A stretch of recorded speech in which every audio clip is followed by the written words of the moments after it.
हम जैसे कलयुगी जीव कहाँ कह सकते हैं और कहाँ सुन सकते हैं? नहीं सुन सकते। भागवत सुनी नहीं जाती, भागवत तोपी जाती है। इसीलिए तो सुखदेव गोस्वामी कहते हैं, निगम कल्पतरोर कलितम फलम शुकमुखामृतम रिमित द्रव्य संयुतम पिबत भागवतम रसमालयम मुहुरो मुहुरो रसिका भुवि भावुका। इसलिए महाराज ये सुनने का विषय नहीं है, ये पीने का विषय है। बोले कितनी बार पिए? तुलसीदास जी लिखते हैं कि जो भगवान की कथा, राम कथा जो सुनत अघानी, रस विशेष जाना तिन नाही। राम कथा जो सुनत अघाही, रस विशेष जाना तिन नाही। भगवान की कथा सुनते सुनते जो ऊब गए हैं, उन्होंने भगवान के नाम का रस नहीं जाना। महादेव कहते हैं, हे देवी भागवत कथा सुन पाओगी? बोले प्रभु कृपा करेंगे तो सुन पाऊंगी। महादेव ने कहा, देवी 3 नियम है, उनको ध्यान से सुन लो। पहला नियम, भागवत की कथा सदैव सम्मुख बैठ के सुननी चाहिए। पहले दिन जब मैं कथा के लिए आया तो यहाँ जितने माताएं और बैठे थे, मैंने हाथ जोड़ के निवेदन किया, आप नीचे बैठिए। उनको शायद बुरा भी लगा होगा, लेकिन जो भी मैं कहता हूं, जो शास्त्रोन्मुख होता है वही कहता हूं। शास्त्र कहते हैं भागवत कथा पीठ पीछे से नहीं सुननी चाहिए। अभी कार्तिक मास श्रीधाम वृंदावन में, वृंदावन के परम दिव्य संत हैं श्री राजेंद्र दास जी महाराज, उनका सत्संग लाभ हमें प्राप्त हुआ। तो निधिवन में कथा हो रही थी, बड़ा दिव्य पंडाल था, लेकिन कथा पंडाल में जाने के लिए भी रास्ता नहीं था। पीछे जगह थी, पीछे एक व्यक्ति भी नहीं था। सब कोई दाएं खड़ा है, कोई बाएं खड़ा है, कोई जैसे तैसे बैठा है। कथा सुनने के लिए आतुरता थी, लेकिन पीछे कोई नहीं था। क्योंकि शास्त्र कहते हैं, अगर आप भागवत कथा, राम कथा या कोई भी प्रवचन पीठ पीछे सुनते हैं, वो ब्रह्म विद्या की चोरी होती है। इसलिए भगवान भोलेनाथ बोले, देवी पहला नियम, भागवत कथा सामने बैठ के सुननी चाहिए। दूसरा नियम, भागवत कथा में उठना बैठना, बार बार बोलना, नाना प्रकार के अन्य कार्य करना, इसको त्यागना चाहिए। बोलना है तो मात्र भगवान का नाम बोले, जय घोष बोले, श्री वृंदावन बिहारी लाल की जय घोष बोले, भगवान के नाम का कीर्तन बोले। भागवत कथा में व्यर्थ उठना बैठना ये सब वर्जित है, त्याज्य है। तीसरा नियम, भागवत कथा में सोना नहीं चाहिए, भागवत कथा में पैर नहीं पसारने चाहिए। ये तीसरा नियम बताया। भगवान भोलेनाथ बोले कि हे देवी, मैं तुम्हें भागवत की कथा सुनाऊंगा। भगवान शिव ने हाथ पकड़ा, ले गए पार्वती जी को कहां? अमरनाथ की गुफा के अंदर। आज चरणों में बैठी हैं भगवती जगदम्बा कथा सुनने के लिए। भगवान भोलेनाथ कथा कहने जा रहे हैं।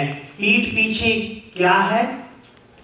सुखदेव गोस्वामी जो कि गोलोक से आए हैं, एक पक्षिणी के गर्भ से अंडे के रूप में, अभी मैंने पहले बताया, याद है? भूल गए?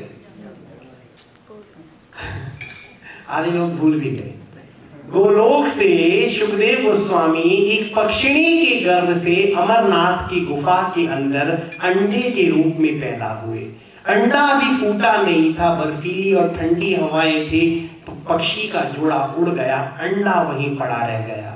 भगवान भोलेनाथ ने चारों तरफ देखा, कोई अन्य नहीं था, मात्र चरणों में भगवती पराम्बा पार्वती बैठी हैं। और भोलेनाथ ने कहा, हे देवी, मैं आंखें बंद करके कथा कहता हूँ, हमारी तरह नहीं कथा की इधर देखा कौन आया, उधर देखा कौन आया, उसने कितना मेकअप किया, उसने कैसी बढ़िया साड़ी पहनी, हमारी तरह नहीं था उनका। मात्र भोलेनाथ आंखें बंद करके कथा कहते हैं। पार्वती चरणों में महाराज ध्यान लगाई, कथा को सुन रही है। भोलेनाथ ने कहा, देवी मुझे पता कैसे लगेगा तुम सुन रही हो? तुम बीच में ओम ओम ओम करते रहना। जैसे हम हिंदी में हाँ जी कहते हैं, हाँ जी को संस्कृत में ओम कहते हैं। क्या कहते हैं? तो आप बीच में करते रहना, मुझे पता लगे तुम कथा सुन रही हो। पार्वती जी ने कहा ठीक है भोलेनाथ। भगवान शिव ने नेत्र बंद किए, मंगलाचरण प्रारंभ करके भागवत कथा को कहना प्रारंभ किया। हमारी की तरह थोड़ी कथा 45 मिनट की कथा, तो सोचा कब पंडित जी कथा बंद करें, कब हम उठें, कब बंद करें, कब उठें। एक बार कोई व्यास जी कथा कर रहे थे भागवत जी की, मैं नहीं था भैया, कोई और व्यास जी थे। तो आंखें बंद करके उन्होंने कथा करनी शुरू करी। पूरा पंडाल 10,000 लोग बैठे थे। 3.5 घंटे कथा हुई। जब आंखें खोली पंडाल में एक आदमी था, बाकी सब भाग गए। अब वो महाराज बोले भैया तुम ही सच्चे भक्त लगते हो जो बैठे रहे। वो बोला जी जिस व्यास आसन में आप बैठे हैं वो मेरे घर से गद्दा आया है, आप उठो तब मैं वो गद्दा कर लेके जाऊं। तो ऐसे हमारी तरह कथा नहीं सुनी थी महाराज। ये कथा जब भगवान भोलेनाथ ने करी, सुबह शुरू होती थी शाम 6 बजे तक, 6:01 से दोबारा शुरू हो जाती थी। प्रतिदिन भागवत की दिव्य कथा होती रही। पहले दिन की कथा हुई, जो पीछे अंडा था उसमें प्राण अभिभूत हो गए, अंडा फूट गया।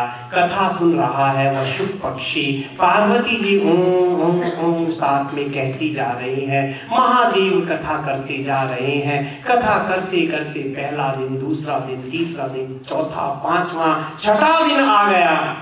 महादेव ने जो ही प्रसंग छेड़ा, भगवान श्री कृष्ण ने और उद्धव ने जब भक्ति योग त्याग वैराग्य का विषय पूछा, त्याग वैराग्य के विषय में माताएं अक्सर उदास हो जाती हैं। पार्वती जी भी 5-6 दिन की थकी थी। कथा सुनते सुनते उनको नींद आ गई। और कथा का नियम क्या था? सोना नहीं है बीच में। ये मैं इसलिए भी बार बार कह रहा हूँ, आपके आसपास भी जो हो वो भी जाग जाए। कई महाराज ऐसे होते हैं। अभी वही जो निधिवन की मैंने बात बताई कार्तिक में, जहां मुझे बड़ी मुश्किल से इतनी सी जगह मिली, मैं भी अड़ के बैठा कथा सुन रहा था। मेरे साथ कोई थी माता जी, होंगे 70 साल के। अब कथा सुनते सुनते उनकी गर्दन मेरे कंधे पर लुढ़की। मैंने उनकी गर्दन फिर सीधी करी, 5 मिनट बाद फिर सीधी मेरे कंधे पे लुढ़की। फिर मैंने उनको हिलाया, मैं कहा माता जी कथा सुनो। बोले मैं समाधि लगा दी थी। कई महाराज ऐसे होते हैं, वो बीच में सोचते हैं हम समाधि में चले गए। भोलेनाथ कथा कहते जा रहे हैं। 6 दिन की कथा के बाद पार्वती जी को नींद आ गई। अब शुक पक्षी ने सोचा अगर पार्वती जी ने नहीं करा तो क्या हो जाएगा, महादेव कथा बंद कर देंगे। पार्वती जी तो सो गई, लेकिन पार्वती जी की जगह अब शुक पक्षी ने करना शुरू कर दिया। 7 दिन तक श्रीमद् भागवत की दिव्य मंदाकिनी बही। 7 दिन के बाद जब कथा का विश्राम हुआ, महादेव ने कहा ओ राधा रमण लाल की जो ही जय कहा, पार्वती जी एकदम उठी। हाँ महादेव आप क्या कह रहे थे? त्याग भक्ति वैराग्य। महादेव ने कहा त्याग भक्ति वैराग्य, वो तो मैं कल सुना रहा था। पार्वती जी बोली प्रभु क्षमा करे, मुझे नींद आ गई थी। महादेव जी ने कहा नींद आ गई थी तो ये कौन कर रहा था? तभी पीछे मुड़ के देखा महाराज, शुक पक्षी का तोता, नन्हा सा तोता और कर रहा था। महादेव क्रोधित हो गए, त्रिशूल उठा लिया। पार्वती जी ने चरण पकड़ लिए, प्रभु ये क्या कर रहे हो? महादेव बोले मुझे इस बात का दुख नहीं है, इसने कथा सुनी। दुख इस बात का है इसने पीछे बैठ के कथा सुनी। शास्त्र कहता है पीछे बैठ के कथा सुनने वाला क्या होता है? चोर। ब्रह्म विद्या की चोरी इसने कर ली, इसलिए मैं इसको छोड़ूंगा नहीं। शुक पक्षी का वह तोता उड़ता गया, भागा भागा आगे को। पीछे महादेव जा रहे हैं त्रिशूल को लेते। और महाराज जब आप हिमालय से उतरेंगे, इधर से हिमालय से उतरते उतरते दूसरी तरफ पड़ता है बद्रिक आश्रम। ये बाकी की कथा अगले रविवार को बताएंगे। इधर से पड़ता है हिमालय, अमरनाथ से उतरते उतरते इधर पड़ता है बद्रिक आश्रम। बद्रिक आश्रम में महर्षि वेदव्यास हैं, उनकी पत्नी है, पत्नी का नाम है वटिका देवी। वटिका देवी कह रही थी महर्षि वेदव्यास को, अरे बूढ़े हो गए पुत्र नहीं हुआ, बूढ़े हो गए पुत्र नहीं हुआ। उधर से सुखदेव गोस्वामी नन्हे से शुक बन के उड़ते उड़ते पहुंचे हैं वहां। तभी व्यास जी की पत्नी वटिका देवी को जम्हाई आई। ज्यों ही उसने मुंह खोला, सुखदेव जी उसके मुंह से गर्भ में प्रवेश कर गए। बोलो सुखदेव जी महाराज की जय। चंडीगढ़ में कथा हुई तो एक माता जी बाद में आए, बोले मुझे एक चीज नहीं समझ आई। मैंने कहा बोलो। कहती एक ये बेर है, आप इसको निगल के दिखाइए, बिना चबाए निगल के दिखाइए। मैं उनकी बात नहीं समझा। मैं कहा जी मुझे समझ नहीं आया। बोले एक बेर हम निगल नहीं सकते, वो तोता मुंह में कैसे चला गया? बात बिल्कुल सही है। कई बार हमें किसी चीज की शंका होती है। तुलसीदास जी ने एक जगह लिखा है, चलत मही पग डोलत धरणी, जब रावण चलता है तो पृथ्वी डगमगाती है। अब कहेंगे जी कैसे पॉसिबल है, लेकिन नहीं, जो लिखा 100% वो सच है। उसी तरह कभी बैठ के बताऊंगा, इसके पीछे रीजन अभी समय नहीं है।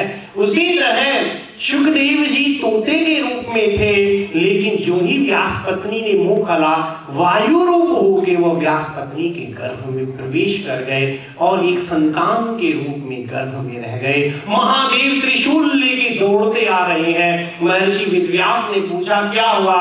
बोले आपकी पत्नी के गर्भ में जो गया है, इसने महाराज ब्रह्म विद्या की चोरी की है, आज इसको मार डालूंगा।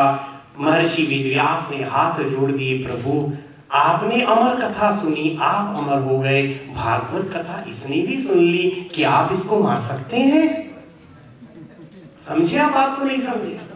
महर्षि वेदव्यास ने कहा ये तो मृत संजीवनी है, ये तो अमृतमय दिव्य कथा है, जिसको सुन के आप अमर हुए हैं। आप बताइए आप उसको मार सकते हैं जिसने आपके ही मुंह से कथा सुनी? महादेव जी भी शांत हो गए, प्रसन्न हो गए। महर्षि वेदव्यास ने प्रणाम किया, महादेव कैलाश में चले गए। महादेव की आज इस लीला को यहीं पे विश्राम देते हैं। और सुखदेव गोस्वामी वटिका देवी के गर्भ में 12 साल तक रहे। इस पूरे हफ्ते इनको माता के गर्भ में रहने दीजिए। माता और पुत्र के बीच में हम क्या पढ़ें, अगले रविवार को इस कथा को आगे बढ़ाएंगे कि कैसे सुखदेव जी का जन्म हुआ, महर्षि वेदव्यास को क्या दुख हुआ जो उन्होंने अपने पुत्र सुखदेव को भागवत की कथा पढ़ाई, और सुखदेव जी ने कैसे इसका जन जन में प्रचार किया।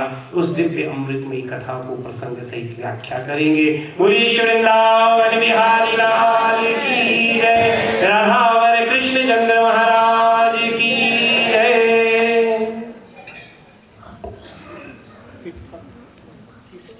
2 मिनट के लिए हरिनाम संकीर्तन करते हैं। श्रीमन नारायण नारायण हरि हरि, भजमन नारायण नारायण हरि हरि,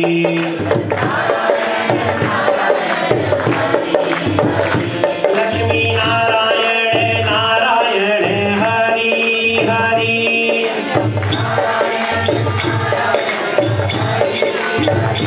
प्रभु नारायण नारायण हरि हरि,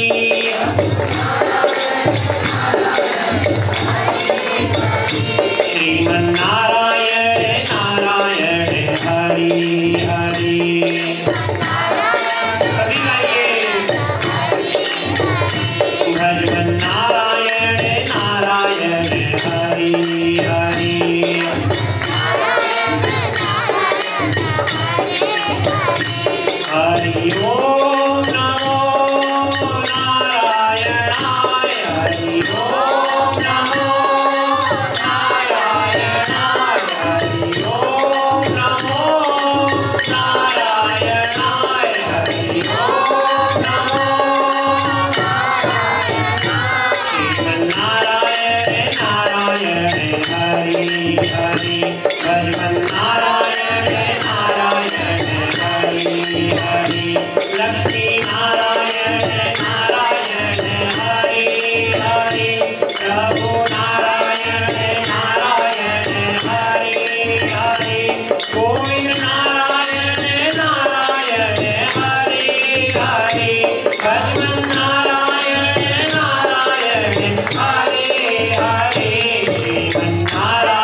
कीर्तन जिनका प्यारा है उनका दिन है बुधवार को। ये कीर्तन कौन करते थे? प्रहलाद जी करते थे। नारायण कीर्तन करते करते नरसिंह को उन्होंने प्रकट कर दिया। और बुधवार को होली है महाराज। होली के दिन होलिका प्रहलाद जी को गोद में लेके बैठी थी। होलिका को वरदान था, वो अग्नि उसको नहीं जला सकते, लेकिन भक्त को लेके बैठी थी, इसलिए खुद जल गई। इसलिए जिनके घर में भी भागवत जी हैं वो उस दिन प्रहलाद चरित्र अवश्य श्रवण करें या पढ़ें। जो प्रहलाद चरित्र का श्रवण करता है नरसिंह चतुर्दशी को या होलिका के दिन, उस पर भगवान की अति शीघ्र कृपा होती है और जीव भक्ति की ओर अग्रसर होता है। इस और उस दिन शाम को मंदिर में भी प्रोग्राम है। ठीक शाम को 5 साढ़े 5 के बीच में होली का दहन और उसके बाद होली उत्सव होगा। आप सब आमंत्रित हैं, आइए। रंगों का त्योहार, खुशियों का त्योहार, सबके हृदय मिले, तन मिले, हृदय मिले और जीव का कल्याण हो। कैसे? भगवान नाम से। सबसे उत्तम है नाम संकीर्तन। उस दिन भी समय मिला थोड़ा कीर्तन करेंगे। अब स्वामी जी आरती कराएंगे। हरि बोल।